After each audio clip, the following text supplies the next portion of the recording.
ang DPWH, ang racket dyan is yung Ghost Project.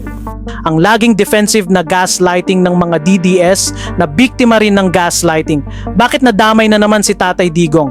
Well, sabi nga nila, facts don't care about your feelings. At hindi naman ancient history ang termino ni Digong nyo, di ba? So walang delivery Ghost Project. Marami yan. Karamihan yan, it's the regional director. So the best way is to conduct an audit. Kaya hindi na rin nakapagtataka kung bakit isa na namang main character sa issue ng private flood control contractors ang naiuugnay kay Digongyo. And I dare say that ang pinakamarami siguro matanggal would be from DPWH. Sa isang nagva-viral na video ngayon, idol daw ni Digongyo si Siomai King Jonathan. So na ngayon ay mayaman na. Hi, Jonathan, happy birthday. Nag-greet ko na. Nag-greet ko na. Idol ko yan eh. Mayaman na yan. Hindi na tayo kailangan. Ang tanong, kailan ba siya lalo pang yumaman? Kasi ayon sa huling report at mga na-flag na transaksyon ng AMLAC, parang Diskaya couple ang kwento ni Jonathan at ng business partner niyang si Carlito Macadangdang na tila biglang yaman nung nag-DPWH sila. Nag-greet ko na. Nag-greet ko na. Idol ko yan eh. Mayaman na yan. Hindi na tayo kailangan.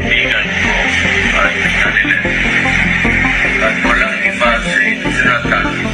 So, binabati namin siya. Happy birthday. At sana mabuhay ka pa hanggang 500 years old para yumaman ka na yumaman. Happy birthday, friend. All the best. Lumilitaw na kinuha ang video bago pa man dalhin ng dating Pangulo sa dahig para sa kanyang Crimes Against Humanity case kaugnay sa war on drugs. Lumabas din ito sa gitna ng investigasyon laban kay So at sa partner nitong si Carlito Macadangdang. Sabay sa pag-agos ng flood control projects noong 2021 ay ang paglobo umano ng yaman ni na Siomai King partners Jonathan So at Carlito Macadangdang ng House of Franchise, isang one-stop shop para sa iba't ibang business ventures at ng JC Premier International.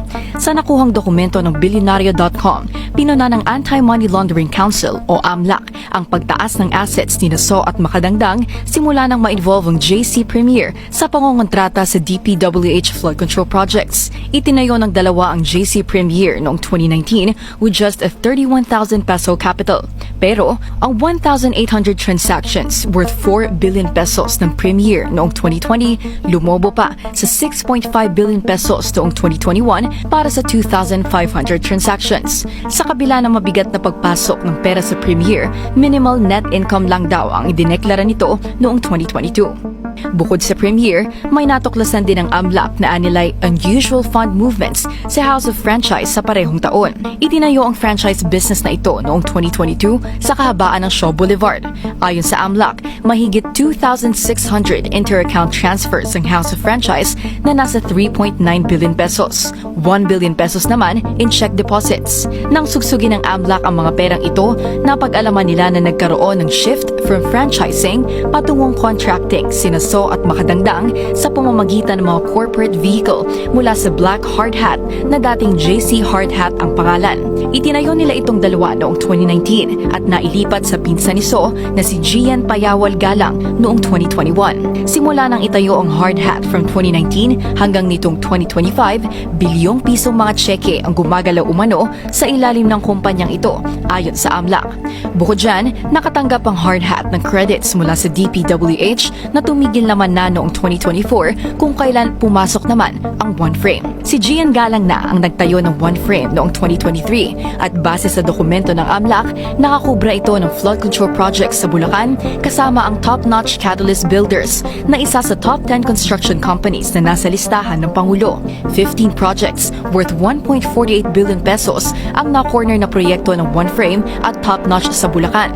Tatlo rito, flagged as ghost projects ng AMLAC.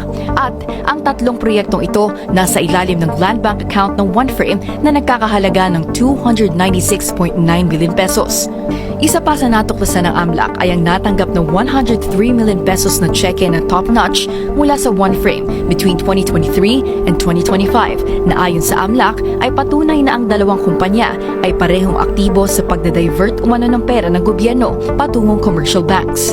Ang finances ni Galang, flinag din ng AMLAC dahil lumobo anya mula 316 million pesos in 2023 ang pera ng pinsan ni So, patungong 1.9 billion pesos in 2024 kasabay ng pag-usbong ng OneFrame. Mayroon ding nasa 2 bilyong pisong direct transfers ang OneFrame sa bank account ni Galang. Si Galang naman, 517 million pesos ang idineposit sa account ni So lalo na noong 2024. Ang money trail investigation ng AMLAC umabot sa nanay ni So na kahit unemployed senior citizen na walaan niyang malinaw na income ay mayroong 56 bank accounts. Ang ilan, joint accounts nila ng kanyang anak.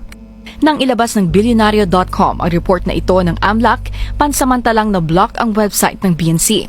Si Jonathan So ay isa sa mga respondent ng flood control cases ng Department of Justice noong December 2025. Kasama rin ang kanyang pangalan sa affidavits ni na engineers JP Mendoza at Bryce Hernandez na kasama umano sa kickbackan sa kanilang departamento. Si So rin ay dating close aide ni former Special Assistant to the President Bongo noong tumatakbo pa lamang ito bilang senador. Sinubukan naming kunin ang panig ni na So at Makadangdang pero hindi pa sila sumasagot sa aming mga mensahe.